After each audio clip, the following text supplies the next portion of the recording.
Inson tanasida plastik. Haftasiga bitta bank kartasi yeyotganingizni bilasizmi? Yaqin vaqtgacha plastik ifloslanish haqida gapirilganda insoniyat okeanlar yuzasidagi chiqindilar yoki nobud bo'layotgan kitlarni tasavvur qilar edi. Biroq 2026-yilga kelib vaziyat yanada jiddiyroq tus oldi. Plastik endi faqat atrof muhitda emas, u bizning qonimizda, a'zolarimizda va hatto tug'ilajak farzandlarimizning hujayralarida ham aniqlanmoqda. Yaqinda o'tkazilgan xalqaro tadqiqotlar inson tanasining deyarli barcha qismlarida o'pka, jigar, buyrak va hatto yurak mushaklarida mikroplastmassa zarralari mavjudligini ko'rsatdi. Bu plastik zarralari tanamizning eng himoyalangan qismlariga ham kirib borayotganini anglatadi. Masalan, PLOS ONE jurnalida chop etilgan tadqiqotga ko'ra, odamlar kuniga 68 mingtagacha mikroplastmassa zarrachasini nafas orqali yutishi aniqlangan. Ya'ni inson haftasiga o'rtacha 5 gramm plastik. Tushunarliroq qilib aytadigan bo'lsak, bitta bank kartasi miqdoridagi mikrozarralarni yutmoqda.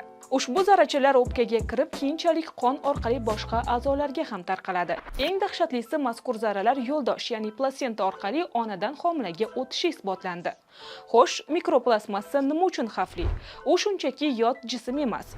Plastik ishlab chiqarishda ishlatiladigan bisfenol A va flatatlar gormonal tizimni izdan chiqaradi. Bu moddalar gormonlarni aldab, o'zini gormondek tutadi va oqibatda bepushtlik, semizlik hamda saraton kabi kasalliklar xavfi ortadi. Bundan tashqari, arteriya devorlarida to'plangan plastik zarralari insult va infarkt xavfini 4 barobargacha oshirishi mumkin.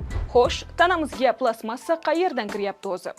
Asosiy manbalardan biri plastik idishdagi suvlar. Uni ochganingizda suvga aralashgan minglab zarralarni yutasiz.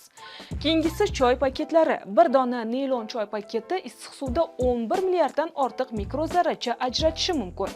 Bundan tashqari, sintetik kiyimlar ham shu toifaga kiradi. Kiyimlarimizdan ajralayotgan mikrotolalar havodan nafas yo'llari orqali organizmga o'tib ketadi.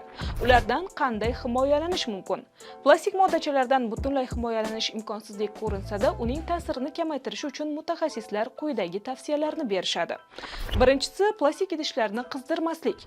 Bunday idishda ovqat isitish zararli moddalarning bir necha barobar tezroq ajralishiga sabab bo'ladi. Ikkinchisi, filtrlangan suv ichish. Shishadagi suvlarga qaraganda sifatli filtrdan o'tgan oddiy suvda mikroplastmassa miqdori ancha kam bo'ladi.